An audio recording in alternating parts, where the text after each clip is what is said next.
Bruce Lee walks into a Los Angeles grocery store to buy milk for his son when a man with a knife rushes past him toward the cashier.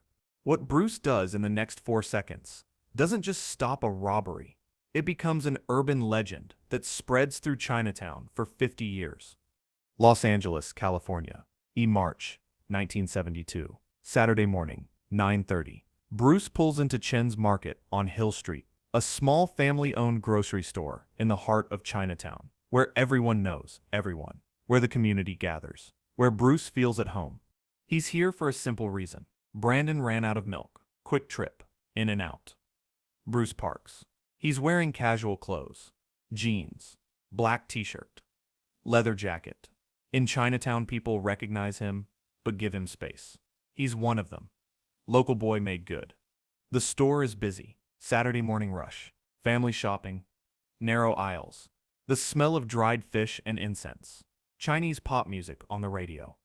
Bruce walks in, nods to Mrs. Chen at the register.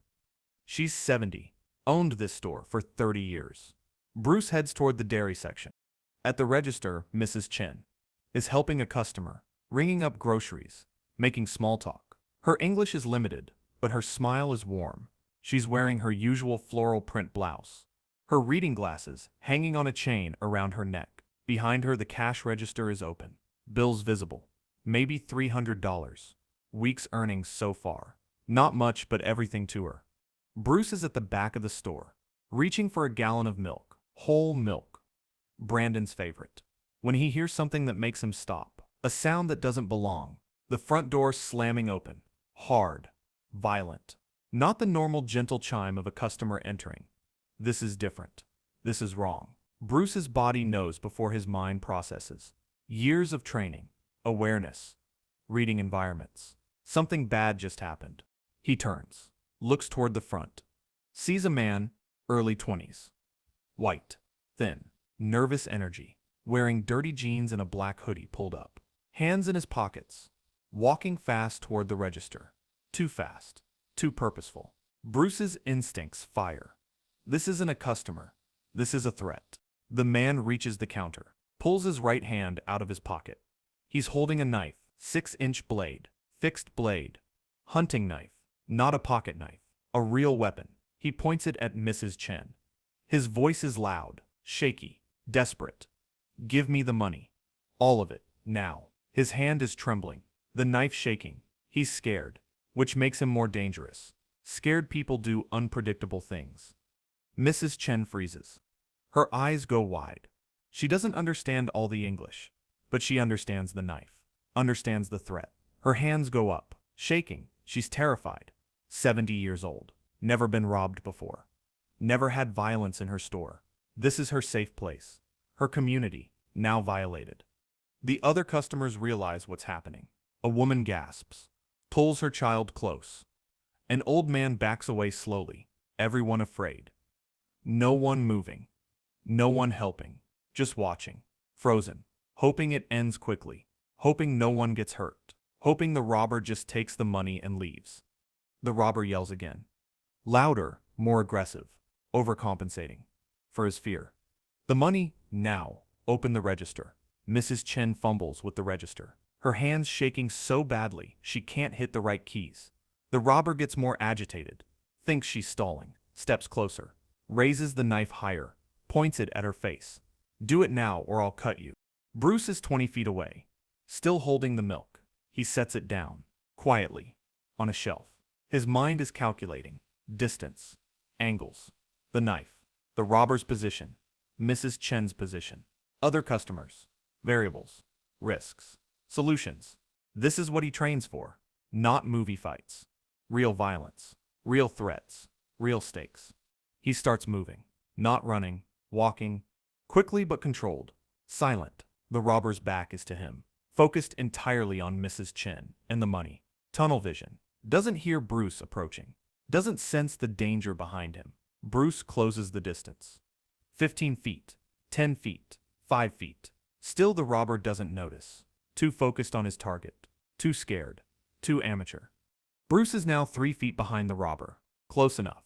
The robber is still yelling at Mrs. Chen. Still waving the knife. Still demanding money. Bruce moves, not thinking, just acting. Pure trained response. Years of practice becoming instinct. His right hand shoots forward, grabs the robber's right wrist. The one holding the knife, grips it hard, twists. Sharp, precise, locks the wrist at an unnatural angle.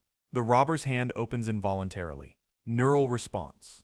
Pain overriding conscious control. The knife falls, clatters on the linoleum floor. Loud in the suddenly silent store. 1 second. From grab to disarm. 1 second. The robber starts to turn, starts to react, starts to fight back. But he's too slow. Bruce's left hand comes up, palm strike. Not a punch.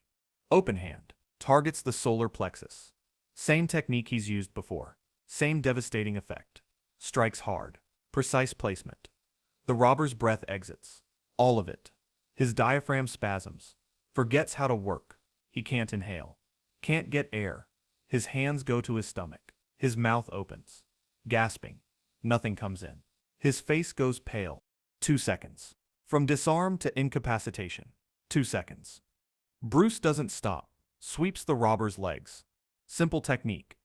Basic. Effective. The robber's balance is already compromised. Can't breathe.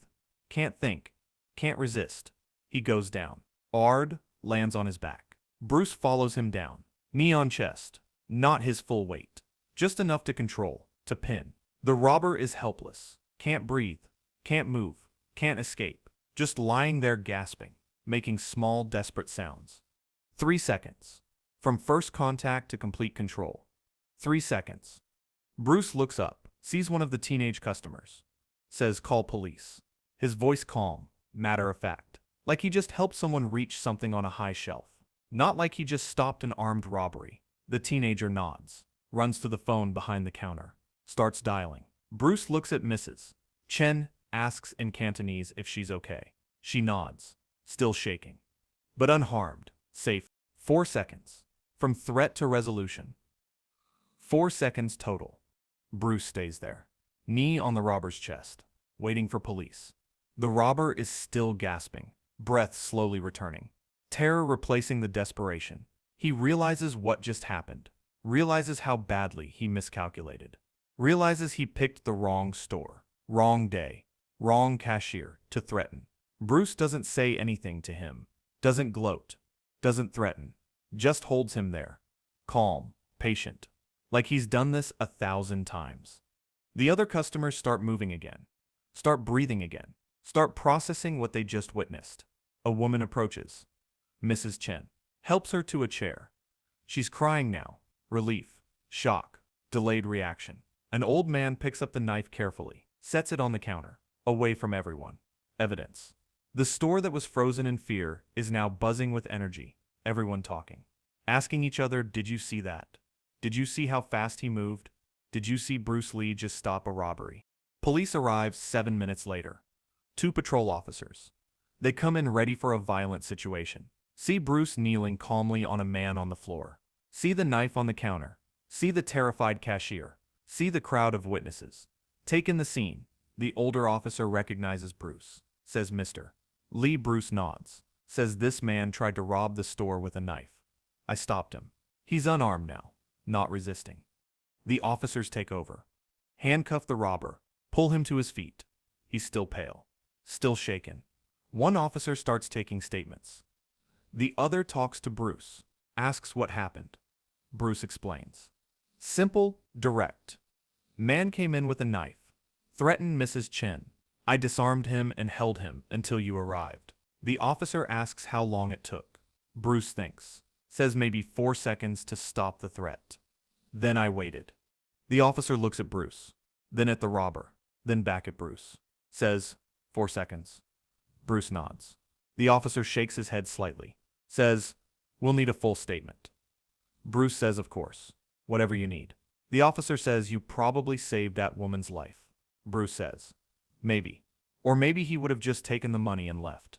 We'll never know. What matters is she's safe now. They take statements. From Bruce.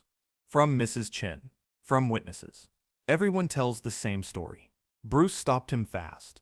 So fast most couldn't follow it. Police take photos. Collect a knife. Take the robber away. He keeps his head down, defeated.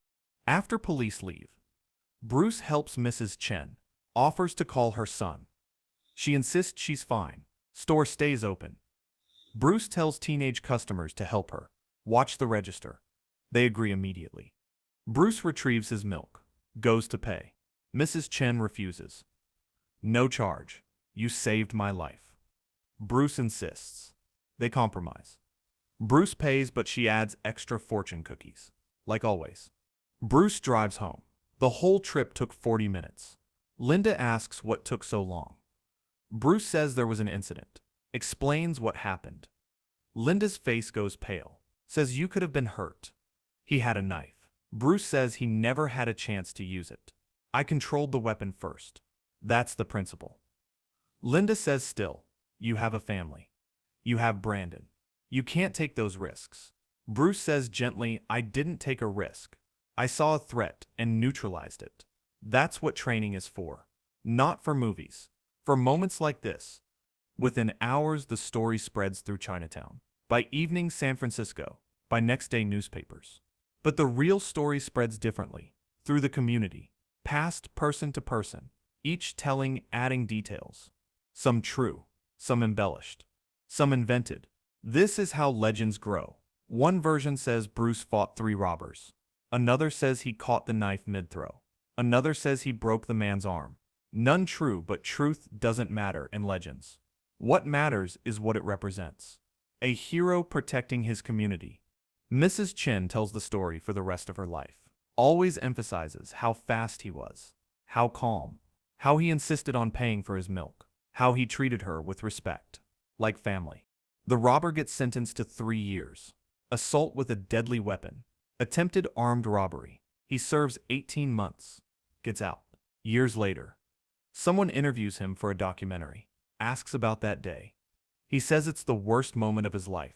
Not getting caught. But realizing how badly he misread the situation. Says, I thought it would be easy. Old woman. Small store. In and out. I didn't even see him until it was over. 1 second I had the knife. Next second I was on the ground and couldn't breathe. I thought I was going to die. Then I realized I had tried to rob someone in Bruce Lee's neighborhood. In front of Bruce Lee. I was the unluckiest robber in California that day. The story becomes shorthand in martial arts schools. Instructors say, remember the grocery store. Remember Bruce Lee. 4 seconds. That's all you have. No do-overs. Just you and the threat and your training. Bruce never talks about it publicly. Downplays it in interviews. Says anyone with training would have done the same. His agent wants to capitalize on the hero's story. Bruce refuses. Says it wasn't heroic. It was necessary. But privately, Bruce uses it to teach his students. Says this is why we train seriously. Why we drill until it's instinct. Because when it happens, you don't have time to think. You only have time to act. 50 years later, people still tell the story in Chinatown. Most details wrong by now. Store name changes, year changes. But the core remains. Bruce Lee protected one of their own. Used his skills to help not to show off. Stayed humble. That's the real legend. Not the 4 seconds of action. The lifetime of character that made those 4 seconds matter. Who are you in crisis? Do you freeze or act? Do you have skills you can trust? 4 seconds is longer than you think, and shorter than you believe. 4 seconds between someone getting hurt and someone staying safe. Bruce didn't plan to stop a robbery that day. Just planned to buy milk. But when the moment came, he was ready. Because he trained like it mattered. Because 4 seconds of action required years of preparation. What are you preparing for?